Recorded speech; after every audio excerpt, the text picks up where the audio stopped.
Greetings of peace and welcome to Islamic Networks Group's panel on the covenants between Muslims and Christians. My name is Dr. Zachary Markwith, and I'm the Education Director at ING.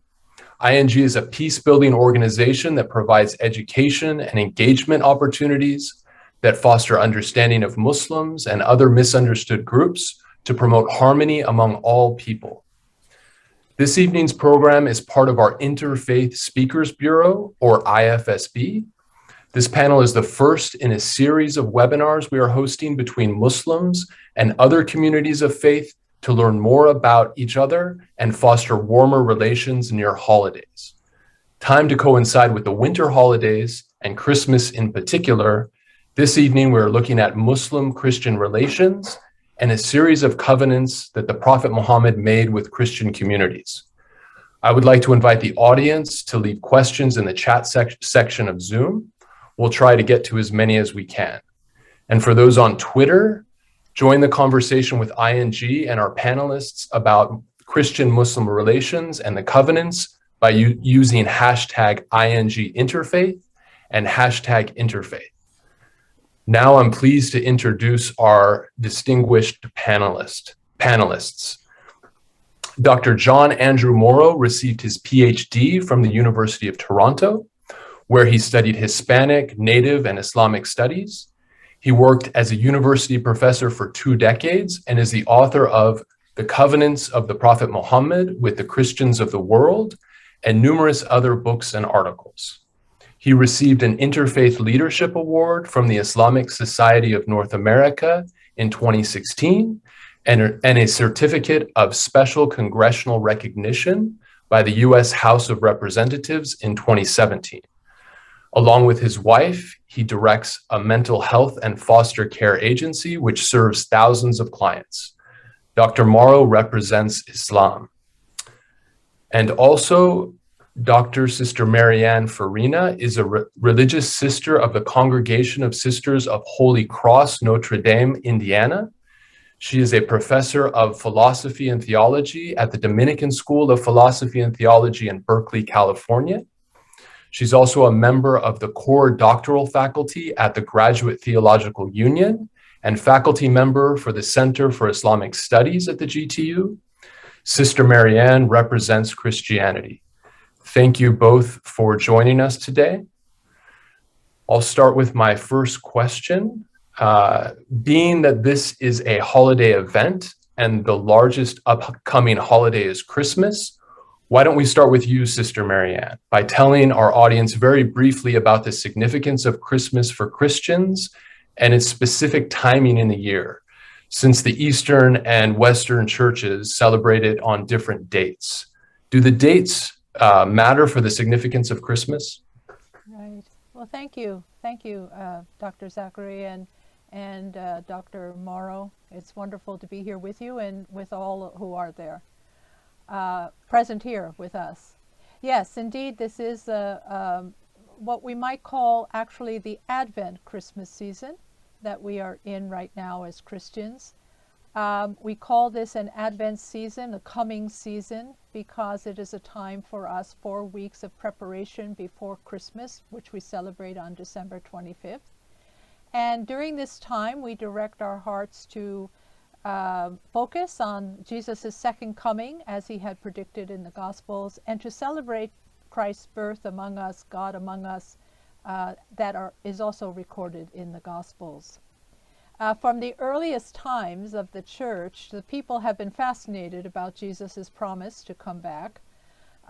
But in this time, the scripture readings of Advent remind us not to worry so much about the second coming as we should about our own preparation to be prepared with Christ's coming, and to find that and to think about ways that God will come among us in a new way, in our own hearts and in our community.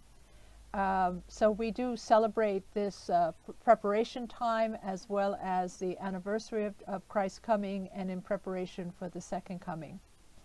All of these ideas connect to the history, and although there is no date in the Gospels in terms of when Jesus came, The Romans marked the winter solstice of December 21st, and that was what the Christians then adopted as their time for God's coming, the Son of Righteousness coming, just as the Romans had celebrated the solstice.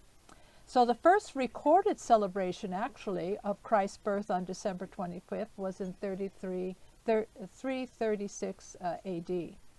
Now, the difference between what you were saying, the East and the West, the Orthodox and the Catholic Christmas, is quite simply an issue about dates. In 1582, the Latin Pope Gregory of Rome proposed a change in the calendar for Christians. He offered the Gregorian calendar, which was different from the Julian calendar by 13 days. And so the Western religious institutions adopted the 25th, but the Orthodox Church did not agree and continued to use the Julian calendar, which is why they celebrate Christmas on January 6th. So I think that would be the difference. The word Christmas really, as a name, comes from the notion of Christ's Mass. It really comes from the Greek Christos, and the notion of Missa, of Mass. And so Christ's Mass, the Sunday celebration that Christians, where we recall Christ's Last Supper, is the sacramental way that we continue to be present. Christ is continually present to us as he was, as he walked the earth, as he is around the table of the Eucharist.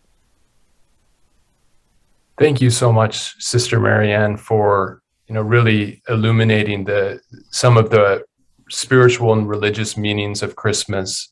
I think many, of course you're aware, but I think some of our audience members may not be aware that Muslims also regard Jesus as the Messiah. And now we'll turn to Dr. Morrow. Before we get to the covenants, can you briefly say a few words about Muslim responses to Christmas celebrations today,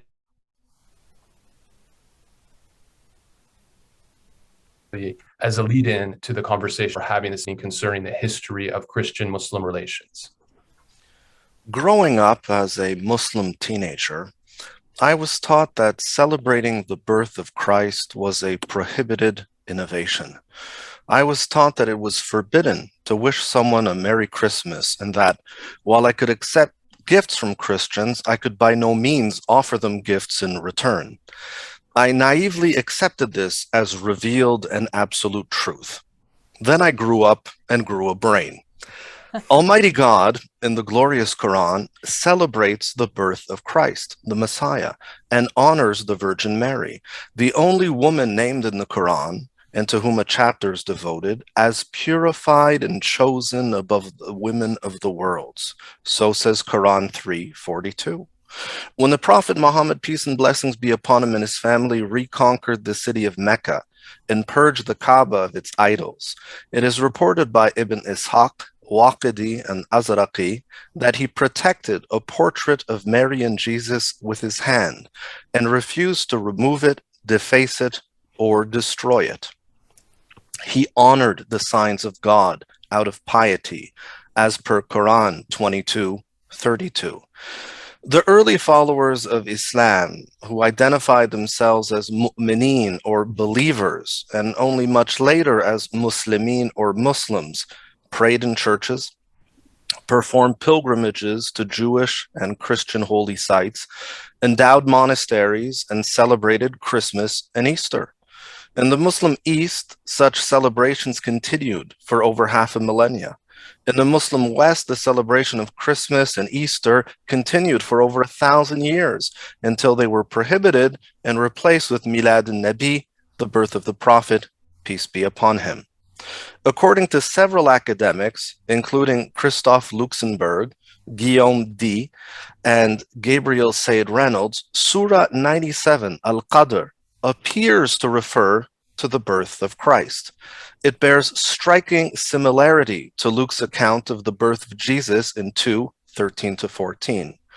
The parallels between Surah 97 and the hymn of the Nativity of Saint Ephraim, who died in the 4th century, are massive.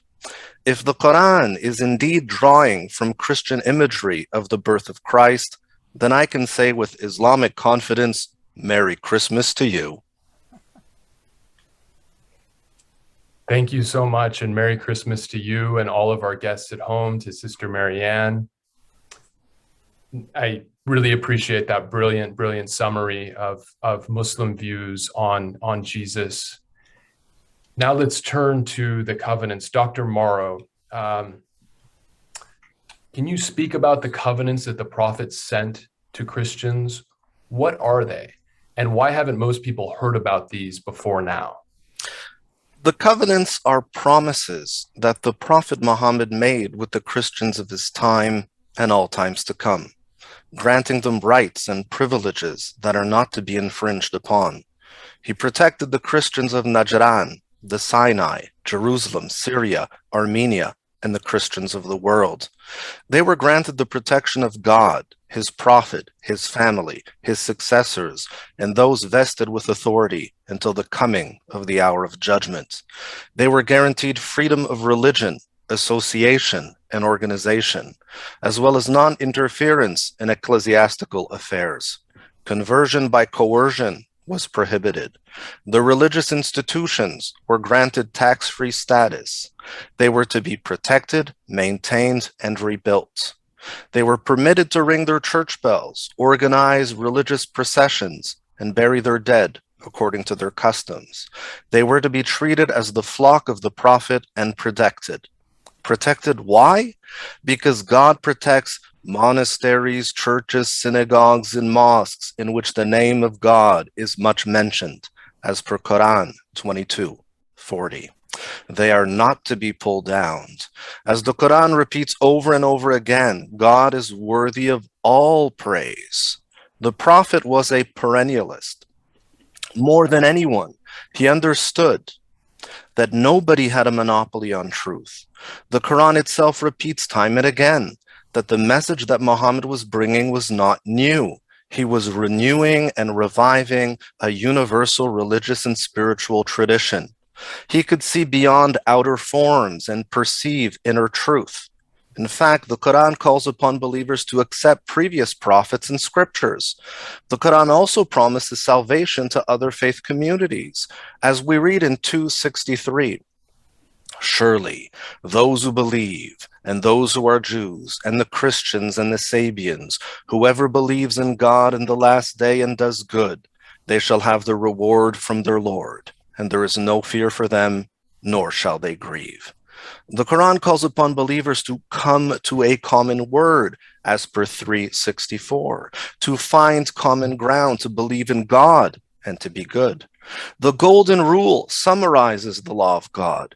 Do unto others as you would have them do unto you. The rest is commentary. The covenants of the Prophet are not new. They are as old as Islam and as old as the Quran. In fact, the Quran refers to them on numerous occasions, including the covenant of Medina and the covenant of Najran. As I've established in my books, Islam and the People of the Book and the Messenger of Mercy, the covenants of the Prophet were familiar to Muslims from the dawn of Islam to the fall of the Ottoman Empire. Although some scholars and leaders always maintained their memory, they fell out of the collective consciousness of most Muslims due to factors both external and internal, colonization and radicalization. Thank you so much for bringing the covenants, really to the forefront of consciousness at a time when they had been forgotten. And Sister Marianne, would you agree with Dr. Morrow's findings on the covenants? And how have the covenants and their rediscovery been received and perceived by Christian leaders and scholars? Thank you for your question. I would like to respond first by talking a little bit about the word covenant and how it's understood from the Christian perspective, and then in terms of this particular discovery that Dr. Morrow has brought forward for us to contemplate and to reflect upon. Though the word covenant is not specifically in the Christian Bible as we understand it, the Hebrew Bible or the New Testament, its meaning is the relationship the meaning of it is really in the relationship of those entering into this arrangement. In religion, a covenant is a formal alliance or an agreement made by God with a religious community or humanity in general. The concept central to the Abrahamic traditions is, we see, revealed in the various biblical covenants. The covenant of Noah, of Abraham, of Moses, of David, and culminating in the new covenant with Jesus. From God's promises to save all creation in Noah to God's presence among us to lead us by example in grace with Christ, we see the fulfillment of these promises of God to all humankind. We also reflect on the spirituality of the covenant. It differs from a contract. A contract has terms and conditions, though there are stipulations also in the sacred agreements. It's not quite the same. It is the human dimension in these particular covenants that we recognize that could fall short, but not fall short on God's part. In the Bible, we see that a covenant is for life. It is not temporary. A contract is written on paper. A covenant is written on our hearts. Covenants that God makes with us requires a contribution of 100%. It's not 50% God, 50% humankind. 100% God, 100% humankind. That is the depth of the commitment that we see in the spirituality of the covenant. In a covenant, you give your life. This is what I see so remarkable in the covenants that Dr. Morrow has shared with us and has revealed to us with the Prophet Muhammad and the Christian communities. I think it's in that spirituality that these covenants were struck between the communities. The agreement is not about striking a bargain necessarily, but a set of promises to the other that emerges from the person's commitment to God, who they are, called by God, in relation to God and others. For example, to guarantee that no Christian will be made Muslim by force is founded upon a Muslim understanding that faith is a free choice. God offers the gift of faith to all people. We accept this gift by our having faith and trust in God. To pledge freedom to worship as one pleases brings to mind the Muslim insight that all human beings, all creation, are called to respond to God, to have God consciousness, taqwa. To promise to protect sacred places emerges from a Muslim's belief that God has gifted us with the opportunity to create the places and the spaces with which we can encounter the sacred. God is with us, closer to us than our jugular vein, as the Quran says. To protect and even fight for Christians wrongly persecuted is founded upon a commitment to justice for all people, adl, as is understood in the Muslim community. And as I look at the covenants and as Christians respond to the covenants, I think we are called to a common response, a common call to be vicegerents for all of creation, the protections and the promises that we make for all creations. And the covenants of Muhammad point to this attentiveness, the ecologies of existence. Maybe we could say that the Prophet Muhammad was a prophet for social and environmental ecology. And I think we as Christians can respond by agreeing and supporting these commitments together. Thank you so much, Sister Marianne. I really, admire your clarity and conviction. Now I'll ask you both the same question. What practical steps can be taken by Muslims and Christians today to abide by the covenants as individuals and communities? Dr. Morrow, would you like to take that question first? Sure. Break bread. You can't honor your neighbor unless you know your neighbor. It's hard to hate someone you have a relationship with. If you humanize yourself, it becomes difficult for others to dehumanize you. As fundamentally flawed that he was, Anthony Bourdain, may God have mercy upon his soul, was a human being with a huge heart. He was perfectly imperfect. As much as he struggled with his shyness, self-esteem, and insecurities, he had the courage, humility, and goodwill to reach out to others and make meaningful human connections. If he could do it, we could do it, and we should do it. Build relationships, build communities, move from extremes to the middle ground. God is beautiful and loves beauty. Show your beauty, the image of God in which you were created. Let your spirit shine. God is merciful and loving, says the Quran 11:90. He has placed love and mercy in our hearts, as per 30:21. So let us love God and love God's creation, for he is one and we are one. I love your reference to Anthony Bourdain, who did so much to humanize people that many in, around the world sort of marginalize or ignore. Sister Marianne, to you, what practical steps can be taken by Muslims and Christians to abide by the covenants as individuals and communities? First of all, I would like to thank Dr. Morrow for his response. I totally agree. Break bread and be witnesses, right? In the breaking of the bread, let us be witnesses to what God desires for all of us, for all of humankind, for all of creation. The witness to justice, to love, to communion, to solidarity. But I would like to take it also from another point of view, from a scholarly point of view. And I would like to say that maybe one of the practical steps for us is to really study the covenants together. I think we have seen some precedent with a Common Word project that began in 2007. I think we see this with Sheikh bin Bayez's Forums for Peace that he began in Abu Dhabi about 8 years ago.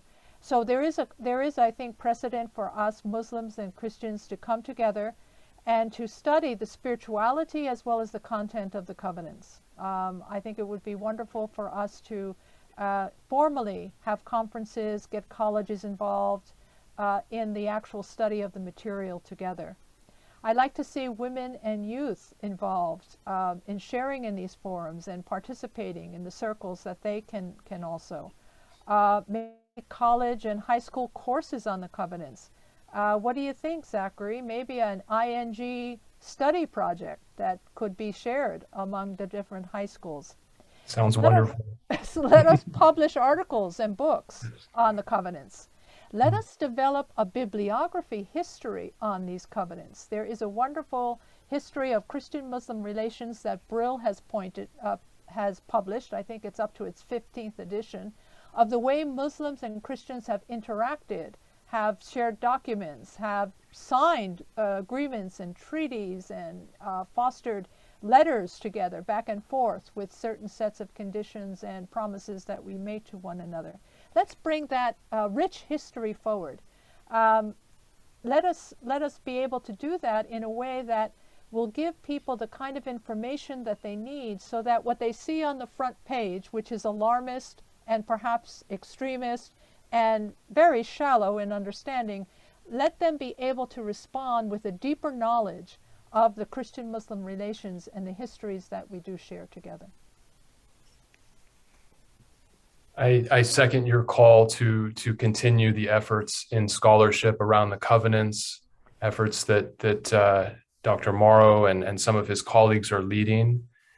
I'd like to remind the audience, if you have a question for Dr. Morrow, for Sister Marianne, please feel welcome to leave it in the chat section of Zoom.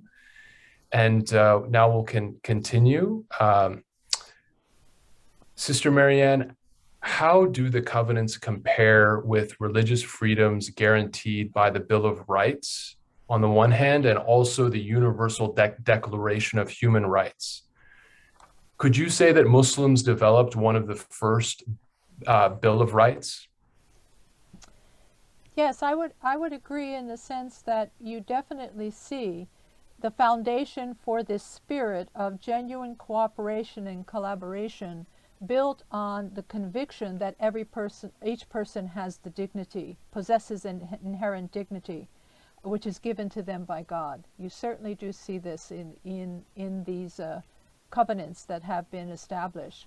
You also recognize that that within these covenants you see the beginnings of the notion that we must secure together the common good, a commitment to justice, securing the needs for persons and communities to realize the goodness in this world and the next to which God calls them. There is also a substantial understanding of freedom. What you might say, you see in the content of these covenants, that it's not just freedom to be left alone, but freedom to engage, to be involved in a kind of excellence to which we're called to be as persons and communities, as God intends. And this is certainly true when we look at the Bill of Rights are not just about rights, nor the Universal Declaration of Human Rights just about rights. It's also about a set of duties. How do we protect? How do we fulfill the rights of others? And certainly you see this in the details of the covenants of the prophet. There is difference too, though, because modern political agreements are more like contracts that we pledge and bind ourselves to legally. And we often focus on negative rights, not necessarily on positive rights. What are the responsibilities that we will provide? I think what we see here in the covenants of the prophet is a more robust positive rights, what it is that we will do, what it is that we will promise, and the protections and the responsibilities that we will take to be sure that those protections as well as those needs are fulfilled. So I think in many ways the spirit is there from the very beginnings of the Prophet Muhammad, but I also think there's a line running through it that is as a corrective to all of the other types of political agreements that we come into, in the sense of not just negative rights, but also positive rights. I really resonate with so much of what you're saying, and I'd like to underscore two points. The connection that you make between human rights and human sanctity, or the sacredness of the human being, that we're created in the image of God, and also the mention of both rights and responsibilities. I think these are important points. And now turning back to Dr. Morrow, do the covenants have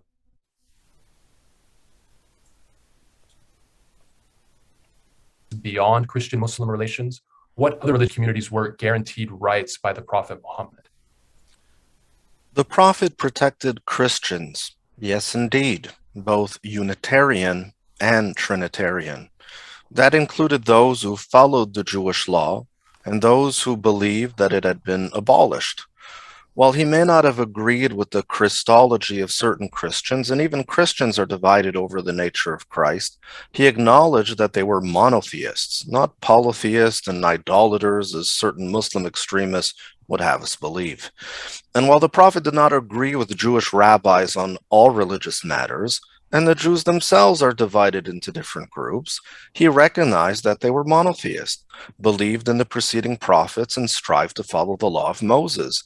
The differences were in the details. In the same way that he protected Christians, he protected Jewish people. Medina itself was a Judeo-Muslim community bound by a covenant and constitution. As the document itself establishes, the Jews and the believers consisted of one community. That was not the end of the story, however.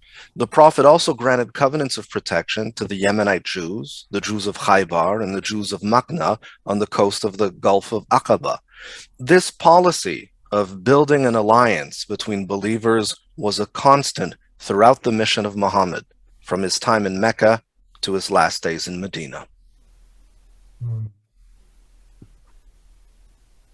Thank you so much. I think many of our viewers at home, both Muslim and non-Muslim, may not be fully aware of the depth and the breadth of Muhammad's religious pluralism, and it's striking, the examples you mentioned. We do have a question from someone in the audience. I'll turn back to you, Dr. Morrow, but feel free to respond as well, Sister Marianne. What do modern Islamic groups say about the covenants today? Are they being recognized? Also, and I think this second part is for Sister Marianne. Are there any equivalent modern statements from Christian organizations respecting the practice of Islam?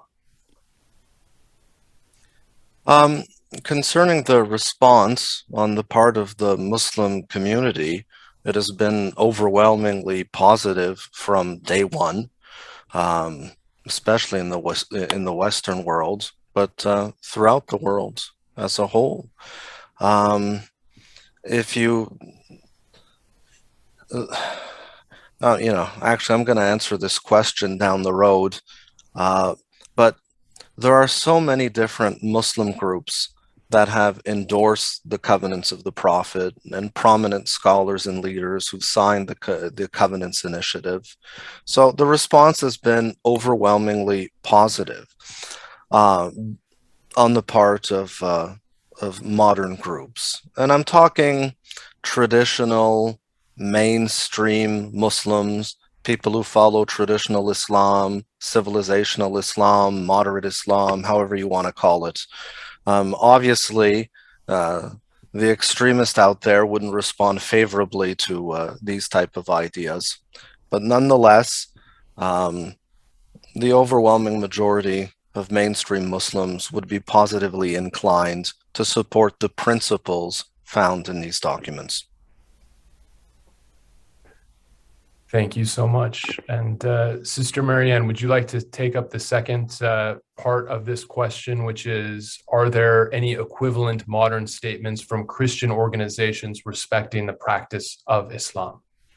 Right, and I would say that there are, especially in our recognition of the importance of religious tolerance and the fact that there is an opportunity for us to truly get to know one another through the spirit of dialogue and engagement.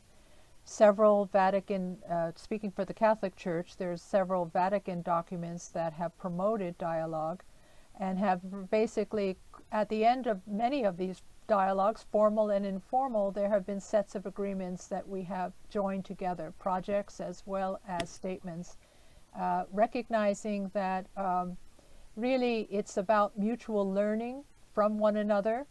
And there have been in the various travels of some of our church leaders, even exhortations for Muslim, I'll never forget the exhortation that St. John Paul II gave to a group of Muslim youth in Europe, asking them to be wonderful, because he saw the wonderful witness of their holiness, to encourage their Catholic counterparts to be equally as holy.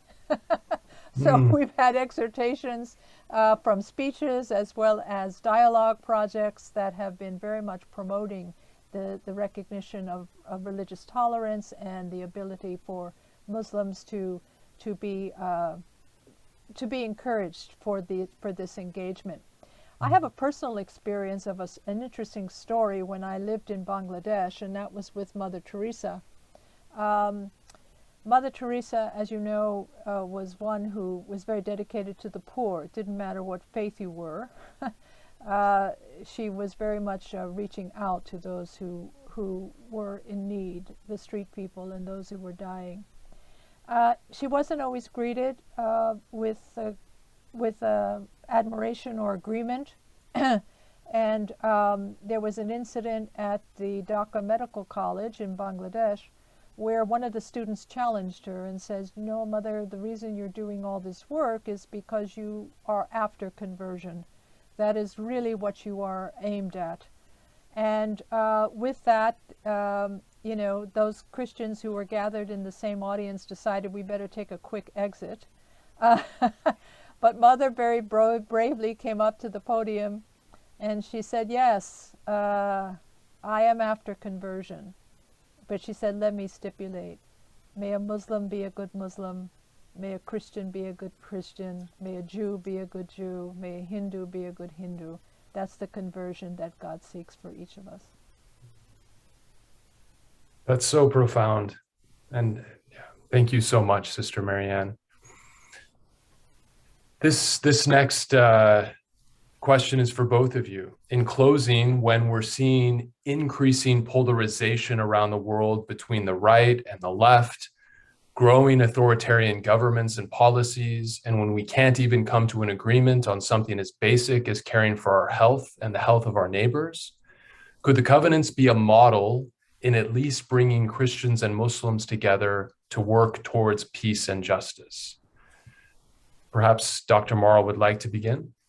Well, my answer will be short. It will be yes. Great.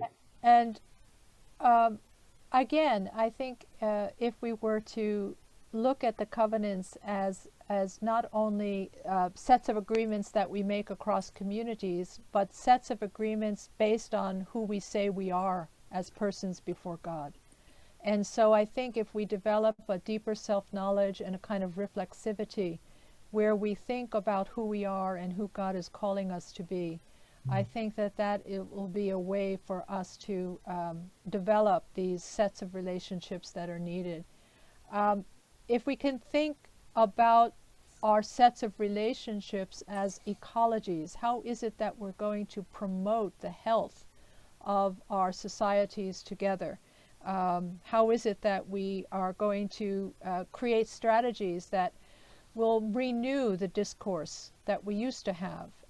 Sometimes we do see in modern times that there is the silo, the polarization, but also the silo. I just want to be associated with people who think like I think. So we do have to be proactive in developing strategies, competencies, for us to be able to bridge those divides, to get out of our silos, to really see from the perspective of the other. But I don't think that's going to happen without our own deeper self-knowledge of who we are and self-reflexivity, being able to stand in the shoes of another as well. Yes, and if you look at the world in the 7th century, it was deeply divided as well. The Byzantine Empire versus the Persians. The Arabs themselves were profoundly divided and at war with one another. The Christians were divided. And the prophet, as the master diplomat that he was, reached out to all of these different communities and, produced a Pax Islamica. Right. You know, I talk about the need in a lecture I gave a couple of years ago. I talked about the need to reverse the 3 R's. You know, we say reading, writing, and arithmetic. And I wanted to suggest rigor, respect, and reverence. Beautiful. Rigor in a sense of let's really study our traditions, our own traditions. I mean, sometimes the problem is we don't understand our own traditions. And let us study another's tradition from their perspective. Let's really learn about it.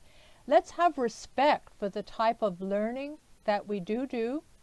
So yes, let's hit the books. Let's do the deep study. Let's do the deep dive. Let's have respect for the different ways, the different points of views that these religions or these ideas will bring. And let's have a reverence that you and I, in doing this, are engaged in something larger than ourselves. Let's have that awe that we are really, we're in a spirit and in an ecology of awe. You know, when we really think about this world and who we are and the gifts that we have been given of life, of dignity, of goodness, the potential, we should be in awe. And that's the standing point. So rigor, respect, and reverence. Thank you both so much. And it looks like we have time for one more question from the audience, and I'll let either of you take it or perhaps both.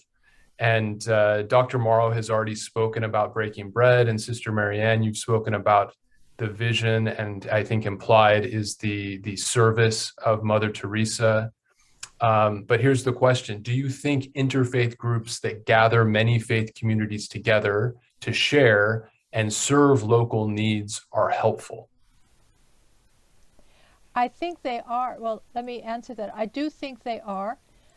If there is a component of reflecting on it, stepping back and thinking about what it is that we're doing. If we're just engaged in social action and not kind of reflecting on it, contemplating it together, I think it can be just an action that we're doing, and it could be just as I said, there's the depth of what it is that we're doing may not be understood.